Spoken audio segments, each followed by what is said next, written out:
ഈശോ മിശിഹായ്ക്ക് സ്തുതിയായിരിക്കട്ടെ.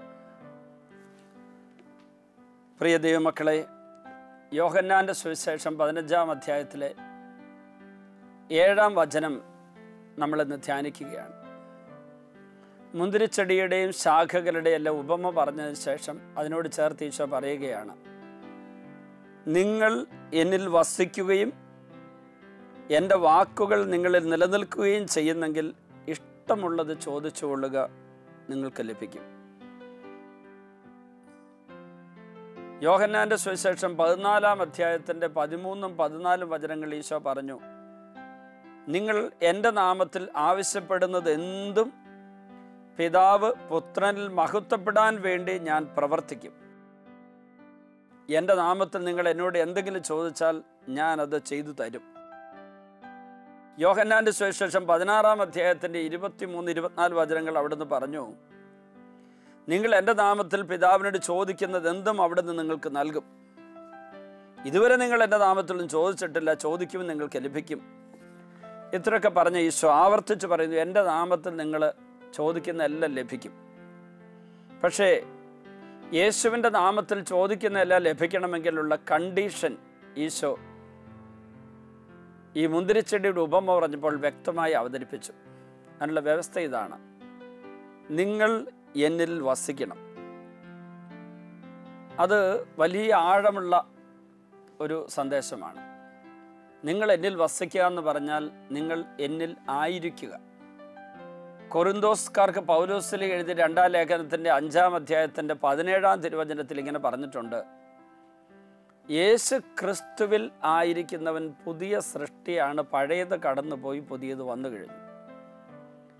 അപ്പോൾ യേശുവിൽ വസിക്കുന്ന അവസ്ഥ കുറച്ച് ആഴത്തിൽ പഠിക്കണമെങ്കിൽ ഈ ഒരു വചനം കൂടി പഠിക്കണം. യോഹന്നാൻ 15:7 അർത്ഥം മനസ്സിലാക്കണമെങ്കിൽ 2 കൊറിന്തോസ് 5:17 കൂടെ മനസ്സിലാക്കണം. യേശു ക്രിസ്തുവിൽ ആയിരിക്കുന്നവൻ പുതിയ സൃഷ്ടിയാണ്, പഴയത് കടന്നുപോയി പുതിയത് വന്നു കഴിഞ്ഞു. അപ്പോൾ വളരെ വ്യക്തമായിട്ട് നമുക്ക് മനസ്സിലാക്കാൻ പറ്റും, യേശുക്രിസ്തുവിൽ ആയിരിക്കുന്നവരിൽ പഴയ മനുഷ്യൻ്റെ പ്രവണതകളോ സ്വഭാവങ്ങളോ ശൈലികളോ ബോധ്യങ്ങളോ ധാരണകളോ ഉണ്ടാകരുത്. ധ്യാനമൊക്കെ കൂടി മാനസാന്തരപ്പെട്ട് ഒരു പുതുജീവിതത്തിലേക്ക് വരുന്ന പല വ്യക്തികൾക്കും ഉണ്ടാകുന്ന ഒരു കുഴപ്പം, പഴയത് മുഴുവനും കടന്നു പോകുന്നില്ല എന്നുള്ളതാണ്.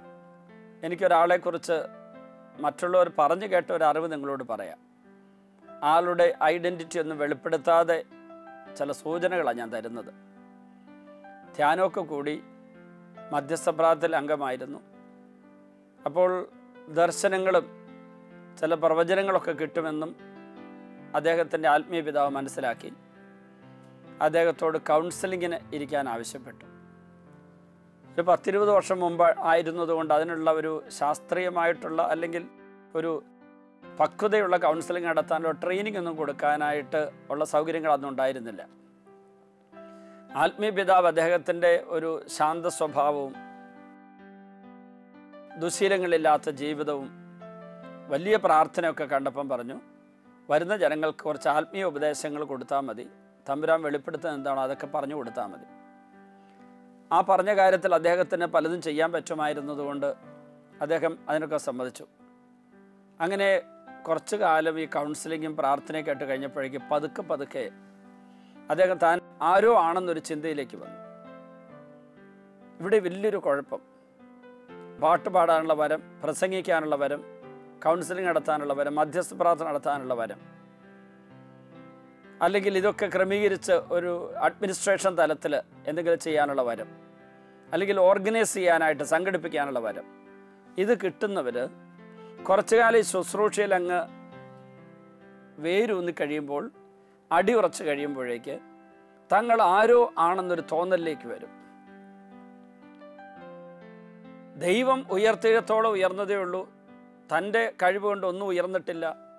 തൻ്റെ കഴിവുകൾ, ടാലൻസ് ദൈവത്തിനു വേണ്ടി ഉപയോഗിക്കാനുള്ള വരങ്ങളാണ്.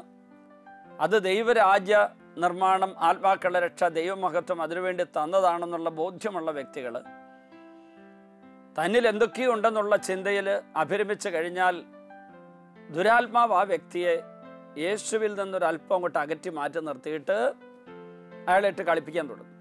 ഞാൻ ഈ പറഞ്ഞ കൗൺസിൽ തുടങ്ങിയ വ്യക്തിക്കും ഇതൊക്കെ ആരംഭിച്ചു. അങ്ങനെ വന്നപ്പോഴേക്ക് അദ്ദേഹത്തോട് അച്ഛൻ പറഞ്ഞു, കുറച്ചു കാലത്തേക്ക് പ്രാർത്ഥനയ്ക്കായിട്ട് മാറി നിൽക്കുക, കൗൺസിലിങ്ങിൽ നിന്ന് മാറി നിൽക്കാൻ പറഞ്ഞു. അനുസരണയോടുകൂടി അദ്ദേഹം ആ ആത്മീയ പിതാവിനെ അനുസരിച്ച് എളിമയോടുകൂടി മാറി നിന്നിരുന്നെങ്കിൽ വലിയൊരു ദുരന്തം ഉണ്ടാവില്ലായിരുന്നു. അയാൾ എന്തു ചെയ്തു? ആ ആത്മീയ പിതാവ് ഇങ്ങനെ പറഞ്ഞത് അസൂയ നിമിത്തമാണ്. ആത്മീയ പിതാവിന് എൻ്റെ അത്രയും വരമില്ല, എൻ്റെ അടുത്ത് കൗൺസിലിങ്ങിൽ വരുന്ന ആൾക്കാരെല്ലാം പെട്ടെന്ന് അനുഗ്രഹം പ്രാപിക്കുന്നു, കാരണം എന്നെ പരിശുദ്ധാത്മ ഉപയോഗിച്ചുകൊണ്ടിരിക്കുന്നു, അച്ഛൻ അത്രയും വരമില്ല എന്നൊരു മനോഭാവം ഉണ്ടായത് പലരോടും പറഞ്ഞു.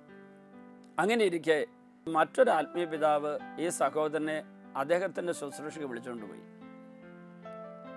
അവിടെ അങ്ങനെ ശുശ്രൂഷ ചെയ്തുകൊണ്ട് അദ്ദേഹത്തിൻ്റെ കൂടെ പലയിടത്ത് ശുശ്രൂഷയ്ക്ക് പോയിക്കൊണ്ടിരിക്കുന്ന വേളയിൽ അദ്ദേഹത്തിനൊരു വലിയ പരാജയം ഉണ്ടായി.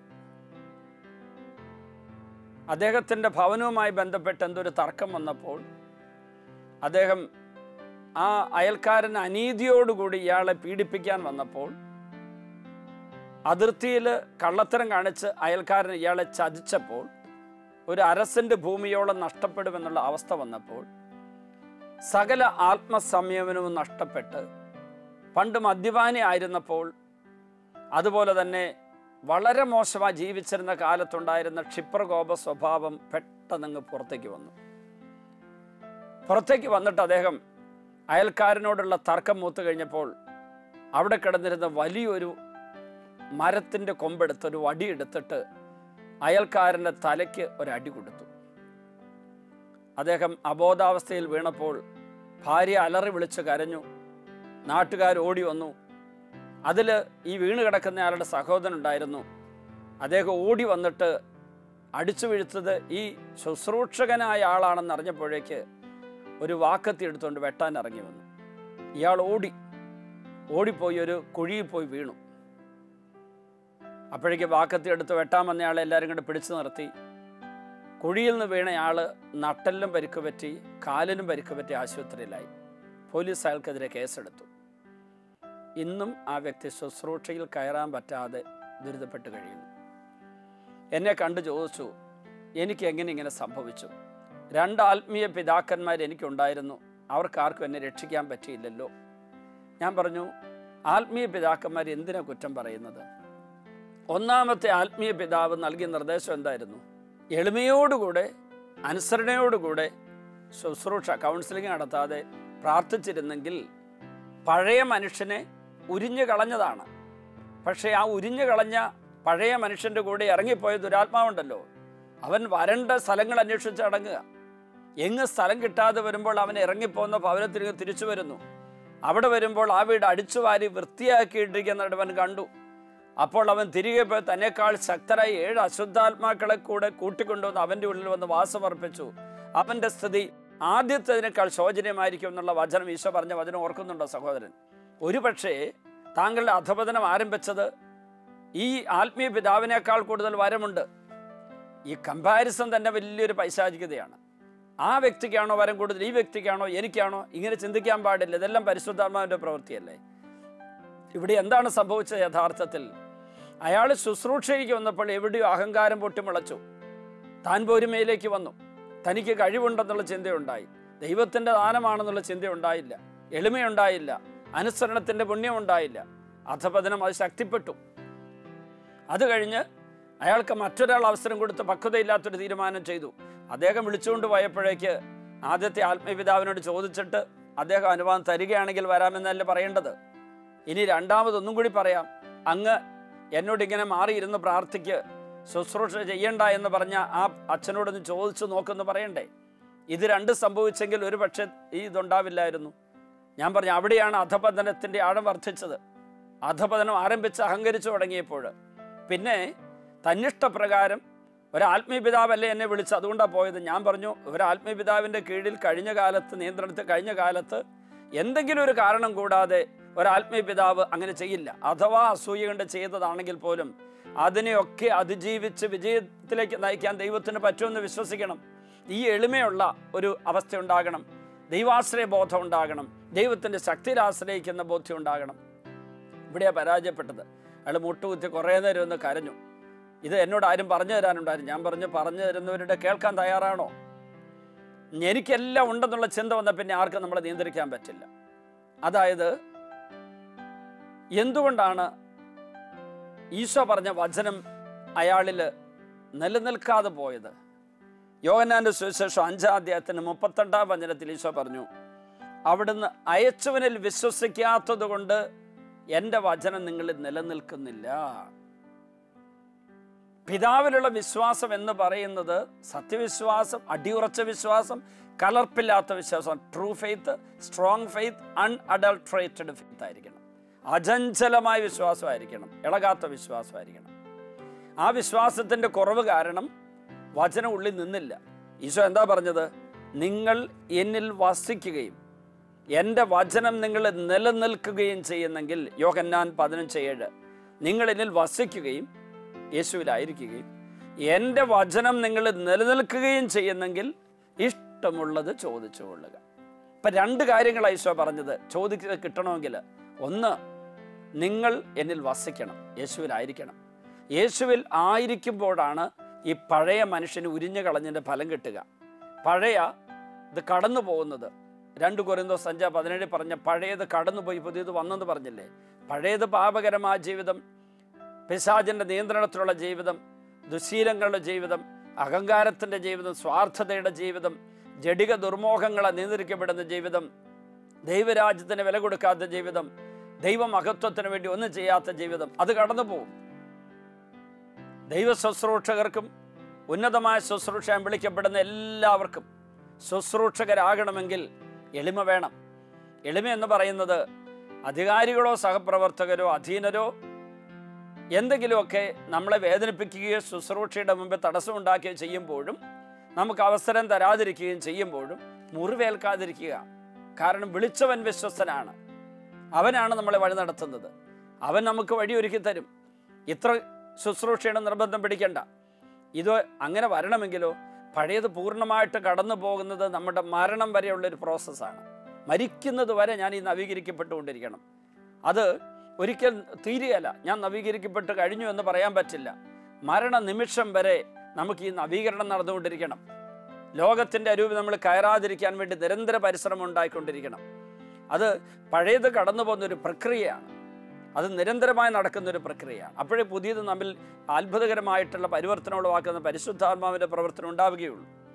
അടുത്തത്, നിങ്ങളെന്നെ വസിച്ചാൽ മാത്രം പോരെ, എൻ്റെ വാക്കുകൾ നിങ്ങൾ നിലനിൽക്കണം.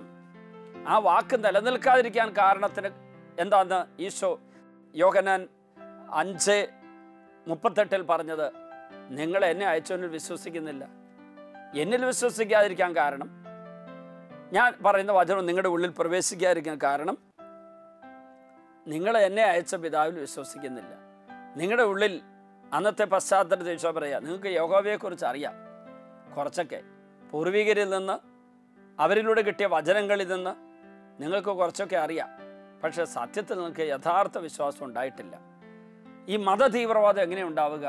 മതത്തിൻ്റെ പേര് മറ്റുള്ള കൊല്ലാൻ കാരണം എന്താ? മതത്തിൻ്റെയും ഭക്തിയുടെയും വിശ്വാസത്തിൻ്റെ പേര് പറഞ്ഞ് തിന്മ പ്രവർത്തിക്കാൻ കാരണം എന്താ? ദൈവവിശ്വാസം ഇല്ലായ്മ തന്നെ. സത്യദൈവത്തിൽ വിശ്വസിക്കുന്നവർക്ക് പാപമാർഗങ്ങളിലൂടെയുള്ള ഒരു പുണ്യ നേട്ടങ്ങളും വേണ്ട എന്ന് ചിന്തിക്കാൻ പറ്റും. ദൈവത്തിൻ്റെ പേരും പറഞ്ഞ് ദൈവത്തിൻ്റെ നാമത്തിൽ തിന്മ പ്രവർത്തിക്കുന്നവർ യഥാർത്ഥ ദൈവത്തെ കണ്ടെത്തിയിട്ടില്ല. ഇവിടെയാണ് വേറൊരാൾ മുതലെടുക്കുക. ദൈവത്തിൻ്റെ പേരും പറഞ്ഞ് ദൈവത്തിൻ്റെ നാമത്തിൽ ദൈവമഹത്വത്തിന് വേണ്ടി എന്ന് പറഞ്ഞ് തിന്മ പ്രവർത്തിക്കുന്നവരെല്ലാം നിയന്ത്രിക്കുന്നത് ദുരാത്മാവാണ്, പരിശുദ്ധാത്മാവല്ല. ദുരാത്മാവാണ് ഈ തിന്മയിലേക്ക് അവരെ നയിക്കുക. ഭീകരപ്രവർത്തനം, കൊലപാതകമൊക്കെ നമ്മൾ കണ്ടുകൊണ്ടിരിക്കുക. അതിനെക്കുറിച്ച് കുറ്റം വിധിക്കുന്നുണ്ട്, പത്രത്തിലും മാധ്യമങ്ങളിൽ കണ്ട് നമ്മൾ ഞെട്ടുന്നുണ്ട്. നമ്മുടെയൊക്കെ ജീവിതത്തിൽ ഇതിൻ്റെ വേറൊരു രൂപം കാണുന്നില്ലേ? യേശുവിൻ്റെ നാമത്തിൽ ജീവിക്കുന്ന നമുക്ക് തന്നെ തിന്മ വരുമ്പോഴും ദുരിതം വരുമ്പോഴും നമ്മൾ പതറിപ്പോകുന്നില്ലേ? നമുക്ക് സാക്ഷ്യം കൊടുക്കാൻ പറ്റുന്നുണ്ടോ? ഇവിടെയാണ് ഈശോ പറയുക, നിങ്ങൾ എന്നിൽ വസിക്കണം, എൻ്റെ വചനം നിങ്ങൾ നിലനിൽക്കണം എന്ന് മാത്രമല്ല, എൻ്റെ വചനത്തിൽ നിങ്ങൾ നിലനിൽക്കുന്നെങ്കിൽ മാത്രമേ എൻ്റെ ശിഷ്യരാണെന്ന് പറയാൻ പറ്റൂ എന്ന് യോഹന്നാൻ 8:31 ഈശോ പറഞ്ഞു. അപ്പോൾ ഈ 3 വചനങ്ങൾ ഇത് നിങ്ങൾ മനസ്സിൽ ഉറപ്പിക്കണം. യോഹന്നാൻ 15:7, യോഹന്നാൻ 8:31, യോഹന്നാൻ 5:38. അപ്പോൾ യോഹന്നാൻ 5:38 8:31 യോഹന്നാൻ 15:7 നമ്മുടെ മനസ്സിൽ നിന്ന് ഉറക്കട്ടെ. ഞാൻ വീണ്ടും വീണ്ടും പറയുന്ന ആരെങ്കിലും കുറിച്ചെടുക്കുന്നുണ്ടെങ്കിൽ അവർക്കത് കുറിച്ചെടുക്കാൻ സമയം കിട്ടാനാണ്.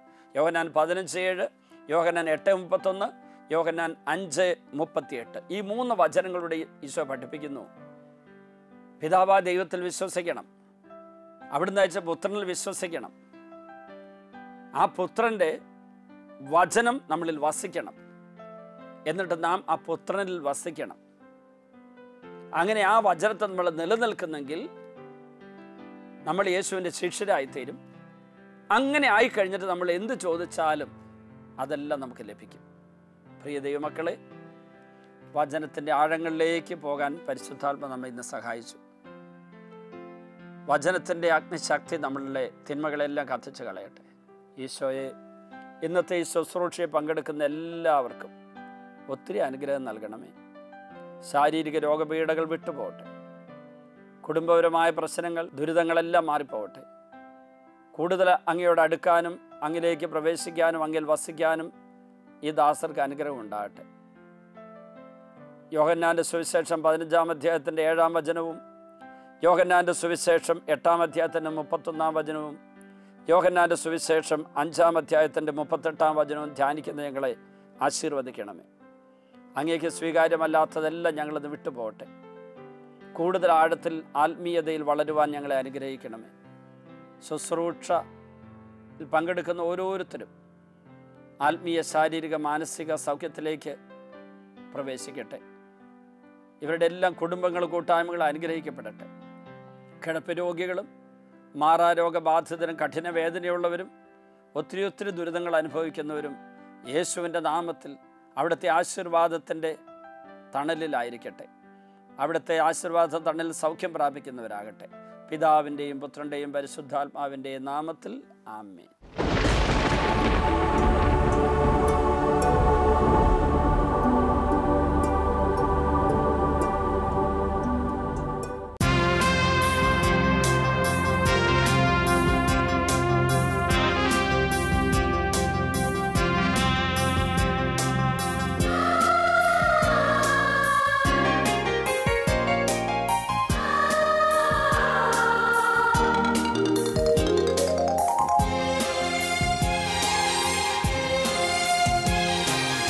എല്ലാ നേരവും സ്തുതി പാടും ആത്മാവിൽ വാഴുന്ന യേശുക്കേ.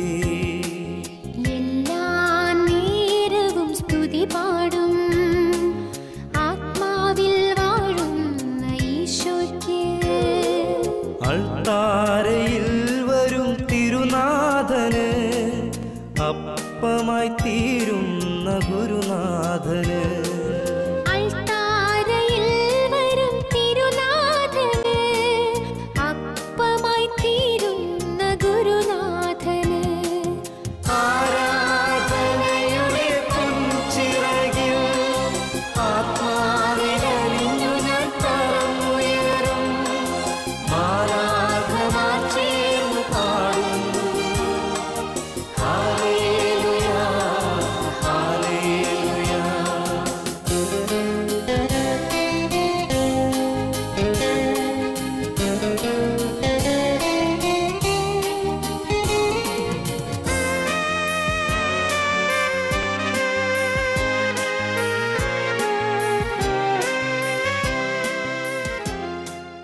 ഇപ്പോൾ ഈ ശുശ്രൂഷയിൽ പങ്കെടുക്കുന്ന എല്ലാവരും, ഈ ശുശ്രൂഷയെ വിവിധ രാജ്യങ്ങളിലും സ്ഥലങ്ങളിലും ഇരുന്ന് പങ്കെടുക്കുന്ന എല്ലാവരും, അവരെ പീഡിപ്പിക്കുന്ന എല്ലാ രോഗപീഠകളും, എല്ലാ തരത്തിലുള്ള പൈശാചിക ശക്തികളെ, ഉപദ്രവങ്ങളും എല്ലാം വിട്ടുപോകാൻ വേണ്ടി പ്രാർത്ഥിക്കുന്നു.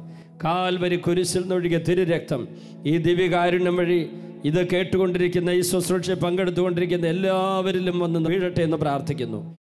ഇപ്പോൾ യേശുവിൻ്റെ രക്തത്തിൽ എല്ലാ പാപക്കറകളും നീങ്ങിപ്പോകട്ടെ എന്ന് പ്രാർത്ഥിക്കുന്നു. കാൽവരി കുരിശിൽ നിന്നൊഴുകിയ ചുടുചോര ഓരോ വ്യക്തിയെ ഇപ്പോൾ വിശുദ്ധീകരിക്കട്ടെ എന്ന് പ്രാർത്ഥിക്കുന്നു. 1 യോഹന്നാൻ 1:7 അവിടുത്തെ പുത്രനായ യേശുവിൻ്റെ രക്തം എല്ലാ പാപങ്ങളും നമ്മളെ ശുദ്ധീകരിക്കുന്നു. കർത്താവേ, പാപങ്ങൾ ഞങ്ങളെ ശുദ്ധീകരിക്കണമേ. അറിഞ്ഞു അറിയാതെ വിചാരത്താലും വാക്കാലും പ്രവൃത്തിയാലും ഉപേക്ഷയാലും ചെയ്തു പോയ പാപങ്ങളെല്ലാം പൊറുക്കാൻ തിരുവള്ളമാകണമേ. തിരുരക്തം ഞങ്ങളുടെ മേൽ വീഴ്ത്തണമേ കർത്താവേ. ഏതെല്ലാം മനസ്സ് മുറിവേറ്റിരിക്കുന്നുവോ, ഏതെല്ലാം ശരീരം രോഗബാധിതമായിരിക്കുന്നുവോ, ഏതെല്ലാം ആത്മാവ് പാപത്താൽ മലിനമാക്കപ്പെട്ടിരിക്കുന്നുവോ, ഈ ആത്മാവിലേക്കും മനസ്സിലേക്കും ശരീരത്തിലേക്കും ഓ ഈശോയെ അങ്ങയുടെ ചുടുചോര ഒഴുകി വീഴട്ടെ എന്ന് പ്രാർത്ഥിക്കുന്നു. അങ്ങ് കഴുകുന്നില്ലെങ്കിൽ ഞങ്ങൾക്ക് അങ്ങയോട് പങ്കില്ലല്ലോ കർത്താവേ. അങ്ങ് ഞങ്ങളെ കഴുകണമേ കർത്താവേ. എല്ലാവരും ഇപ്പോൾ കഴുകണമേ കർത്താവേ. ഞങ്ങളെ ശുദ്ധീകരിക്കണമേ കർത്താവേ. പാപമോചനം നൽകണമേ കർത്താവേ. എല്ലാ മക്കളും അനുഗ്രഹിക്കപ്പെടട്ടെ. കോടിക്കണക്കിന് ജനങ്ങളിലേക്ക് ഈ വലിയ ശുശ്രൂഷയുടെ ശക്തി ഒഴുകട്ടെ എന്ന് പ്രാർത്ഥിക്കുന്നു. എല്ലാവരിലേക്കും ഒഴുകട്ടെ എന്ന് പ്രാർത്ഥിക്കുന്നു. കുടുംബങ്ങളിലേക്ക് ഒഴുകട്ടെ എന്ന് പ്രാർത്ഥിക്കുന്നു.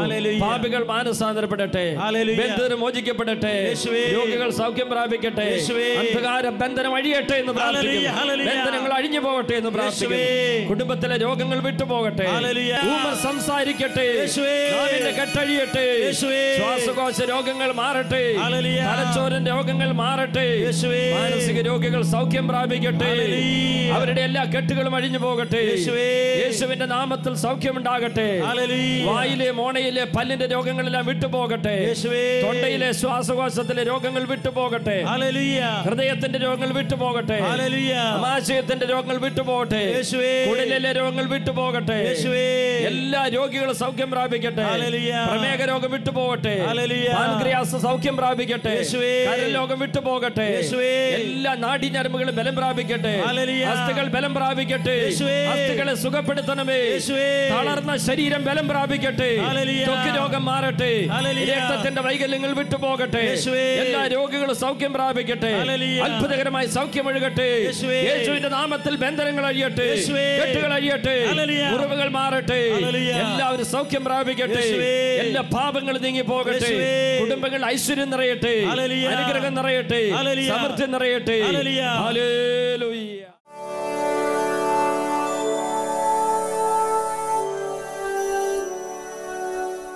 ഷാജി കാസർഗോഡുകാരനാണ്. ഗൾഫിൽ ആയിരുന്നു ജോലി. എവിടെയാണ് ഗൾഫിൽ? റാസൽ ഖൈമയിൽ UAE-യിലാണ് ജോലി. ഓക്കെ, മൈക്ക് മേടിച്ചു. എത്ര കാലമായി നടുവിന് വേദന തുടങ്ങിയിട്ട്? 2 വർഷത്തോളമായി. 2 വർഷത്തോളമായി. വലത് കൈക്ക് ഈ മുട്ടിന് താഴേക്കുള്ള ഭാഗത്ത് വേദന ഉണ്ടായിരുന്നോ? ഉണ്ടായിരുന്നു. കൈക്ക് ബലക്കുറവുണ്ടായിരുന്നോ? ഒന്നും എടുക്കാൻ പറ്റില്ലായിരുന്നു. ജെമിയ കസേരയും എടുത്തുകൊണ്ട് വന്ന്. ഇപ്പോൾ കൈയുടെ വേദന പൂർണ്ണമായി മാറിയോ? മാറി. ഒട്ടും വേദനയില്ല. ആ കൈ കൊണ്ട് കസേര എടുത്ത് പൊക്കിക്കേ. കസേര താഴ്ത്തിക്കേ. ഒന്നും എടുത്തു വെക്കാൻ പറ്റില്ലായിരുന്നു. ഒന്നും പറ്റില്ലായിരുന്നു. വേദനയായിരുന്നു, ബലക്കുറവായിരുന്നു. അതുകൂടാതെ നടുവിന് വേദന എത്ര വർഷമായി? 2 വർഷമായി. ഇപ്പൊ നടു കുനിച്ച് വേദന ഉണ്ടോ? ഈ വേദന ഇപ്പോൾ മാറിയത് എങ്ങനെയാണ് കർത്താവ് മാറ്റിയതെന്ന് ജനങ്ങളോട് പറയാമെങ്കിൽ പറഞ്ഞു. ഇപ്പൊ ഞാൻ നിങ്ങളോട് സന്ദേശം പറഞ്ഞല്ലോ, അതൊന്ന് പറഞ്ഞു, അടുപ്പിച്ച് പിടിച്ച് പറഞ്ഞു. 3 പേരോട് ഞാൻ ക്ഷമിക്കാനുണ്ടായിരുന്നു. 3 പേരോട് ക്ഷമിക്കാനുണ്ടെന്ന് ഞാൻ പറഞ്ഞപ്പോൾ പെട്ടെന്ന് അതാരൊക്കെയാണെന്ന് ഏറ്റു പറഞ്ഞു. അത് കഴിഞ്ഞ് മുട്ടുകുത്തി അവർക്ക് മാപ്പ് കൊടുത്ത് പ്രാർത്ഥിച്ച് കഴിഞ്ഞപ്പോൾ എന്ത് സംഭവിച്ചു? സൗഖ്യം കിട്ടി. പൂർണ്ണമായി വേദന മാറി. അതിനു മുമ്പ് വേദന ഉണ്ടായിരുന്നു. ഇവിടെ വന്നപ്പോൾ ഇവിടെ കയറി വന്നപ്പോൾ കൈയുടെ വേദന മാറിയുള്ളൂ, നടുവിന് വേദന മാറിയിരുന്നില്ല. പക്ഷേ ക്ഷമ പൂർണ്ണമായപ്പോൾ വേദന മാറി. ഒട്ടുമില്ല. കൈയുടെ വേദന മാറി. കൈയടിച്ച് ഈശോയ്ക്ക് നന്ദി പറയുന്നു. ഹല്ലേലൂയ. ഈ ദിവസങ്ങളിൽ ധ്യാനത്തിനിടയ്ക്ക് ഞാനൊരു സന്ദേശം വിളിച്ചു പറഞ്ഞു. പശുവിൻ്റെ ഒരു മൃഗത്തിൻ്റെ കുത്തേറ്റ് പരിക്ക് പറ്റിയ ഒരാളെ കർത്താവ് സുഖപ്പെടുത്തുന്നുള്ള സന്ദേശം പറഞ്ഞു. ആ രോഗശാന്തി ലഭിച്ചത് ഈ സഹോദരനായിരുന്നു. അദ്ദേഹം തൻ്റെ അനുഭവം എന്താ സംഭവിച്ചത്, ഇപ്പോൾ എങ്ങനെയുണ്ട് എന്നുള്ള സാക്ഷ്യം പറയുകയാണ്. എൻ്റെ സ്ഥലം എടുക്കൽ. പേരെന്താണ്? ടോമി. എന്താ സംഭവിച്ചത്? എന്നെ ഒരു കാള കുത്തി. എത്ര വർഷം മുമ്പ്? 15 കൊല്ലമായി. 15 കൊല്ലം മുമ്പ് കാള കുത്തി. ഇവിടെ കുത്തി ഞാൻ വീണ്. എന്നിട്ട് കാള ഇങ്ങനെ മുട്ടയിൽ നിന്ന് എന്നിട്ട് ഇവിടെ കുത്തി തിരികിട്ട് ഞാൻ ഇങ്ങനെ കൊമ്പിന് പിടിച്ച് കഴിഞ്ഞ് കാള എൻ്റെ ചാച്ചൻ വന്നിട്ട് കാളിനെ മാറ്റി കഴിഞ്ഞ് എന്നെ പെട്ടെന്ന് ആശുപത്രി കൊണ്ടുപോയി ഓപ്പറേഷൻ ചെയ്ത്. പിന്നെ എൻ്റെ കൈ തിരിക്കാൻ മേലായിരുന്നു. ആ ഓപ്പറേഷന് ശേഷം കൈ തിരിക്കാൻ മേലായിരുന്നു, തിരിക്കാൻ പറ്റില്ല. എന്നിട്ട് ഞാൻ ആശുപത്രി ചെന്ന് ഡോക്ടറോട് ചോദിച്ചു കഴിഞ്ഞപ്പോൾ ഡോക്ടർ പറഞ്ഞ് നിൻ്റെ ചങ്കിന് നീർക്കെട്ടലായി പോയി, ഇത് ഇനി ഒരു സാധനം എടുക്കാൻ പറ്റുകയെന്ന് പറഞ്ഞ് ഞാൻ അങ്ങനെ ഇങ്ങോട്ട് പോരുമായിരുന്നു. ധ്യാനത്തിന് വന്ന് 15 വർഷമായിട്ടും പ്രശ്നം ഉണ്ടായിരുന്നോ? അന്നേരം എൻ്റെ കൈ ഒടിഞ്ഞ് ഈ കൈ ഒടിഞ്ഞ് എല്ലാം ഉണ്ട്. വേറെ പക്ഷേ ഈ കൈ പൊക്കാൻ പറ്റാതായിട്ട് ഈ കൈ നൂരാൻ പറ്റിയല്ലായിരുന്നു. ഇവിടെ ഒരു ഒടിഞ്ഞിട്ട് ഈ കൈ ഇങ്ങനെ നീരായിരുന്നു. ഇങ്ങനെ തിരിക്കാൻ പറ്റിയല്ലായിരുന്നു. എത്ര വർഷമായിട്ട്? ഒരു 5 കൊല്ലമായി. 5 കൊല്ലമായി. എന്നിട്ട് ഈ കൈ ഇങ്ങനെ തിരിക്കാനോ മടക്കാനോ ഒന്നും പറ്റിയല്ല. ഞാനിവിടെ വന്ന് അച്ഛൻ പറഞ്ഞു കഴിഞ്ഞപ്പോൾ തന്നെ രക്തം ഇങ്ങനെ കാളുകുത്തി ആള് സുഖപ്പെട്ടെന്ന് പറഞ്ഞു കഴിഞ്ഞപ്പോൾ ഇവിടെ എൻ്റെ കൈ ഇങ്ങനെ കറക്റ്റായിട്ട് നിമിഷം തന്നെ സുഖം പ്രാപിച്ചു. അന്നേരം സുഖം പ്രാപിച്ചു. എനിക്കൊരു വേദന ഇങ്ങനെ ഒരു ചൂട് പോലെ ഇങ്ങോട്ട് വന്ന് ചൂട് പോലെ വന്നിട്ട് അങ്ങ് ഇറങ്ങിപ്പോയി. അന്നേരം എൻ്റെ കൈയെല്ലാം നല്ല ഇതായി. പിന്നെ ഞാൻ കൈ ഇങ്ങനെ വട്ടം ഇത്രയും പൊങ്ങിയല്ലായിരുന്നു എൻ്റെ കൈ. ഇപ്പോഴോ? ഇപ്പം എന്ത് ചെയ്ത് കണ്ടോ? കൈ പൊക്കിക്ക്. കൈ ഇട്ട് കറക്കാൻ പറ്റുന്നു. കറക്കാൻ പറ്റും. 15 വർഷം മുമ്പ് കാള കൊത്തി പരിക്ക് പറ്റി ഓപ്പറേഷനൊക്കെ കഴിഞ്ഞതിന് ശേഷം 2 കൈ ഒടിഞ്ഞതൊക്കെ ആയിരുന്നു. കാളയുടെ കൊമ്പ് കുത്തി കയറിയിരുന്നു ഈ ഇടത് നെഞ്ചിൽ. അങ്ങനെ മാരക പരിക്ക് പറ്റിയ ആളാണ്. 5 വർഷമായിട്ട് ഈ കൈക്ക് പൊക്കാനോ ഇവിടെ ഒരു മുഴയുണ്ടായിരുന്നു. നേരത്തെ ഉണ്ടായിരുന്നു. എത്ര വലിയ മുഴയായിരുന്നു? ഒരു ഇത്ര മുഴുവുണ്ടായിരുന്നു. അത് പ്രാർത്ഥിച്ച് കഴിഞ്ഞപ്പോൾ തന്നെ അച്ഛൻ പ്രാർത്ഥിച്ച് കഴിഞ്ഞപ്പോഴത്തേന് അത് ഓപ്പറേഷൻ ചെയ്ത പാടുവരെയും കാണാനില്ല. ഇത് കണ്ടോ? അവിടെ പൂർണ്ണമായിട്ട് മാറിയിരിക്കുന്നു. ഇപ്പോൾ അതിൻ്റെ ആ മുഴയുടെ ഒരു പാടുമില്ലാത്ത വിധത്തിൽ, അതുകൊണ്ട് നെല്ലിക്കയുടെ വലിപ്പമുള്ള മുഴയായിരുന്നു. അതും പൂർണ്ണമായി മാറി. ഇപ്പോൾ കൈക്കും ബലം കിട്ടി. കൈക്ക് നല്ല ബലം കിട്ടി. പൂർണ്ണ സൗഖ്യം കിട്ടി. എത്ര വയസ്സായി? 48. കൈയടിച്ച് ഈശോയ്ക്ക് നന്ദി പറയാം. ഈശോ നൽകിയ ഈ വലിയ സൗഖ്യത്തെ, അനുഗ്രഹത്തെ ഓർത്ത് ഈശോയെ മഹത്വപ്പെടുത്താം. ഹല്ലേലൂയ.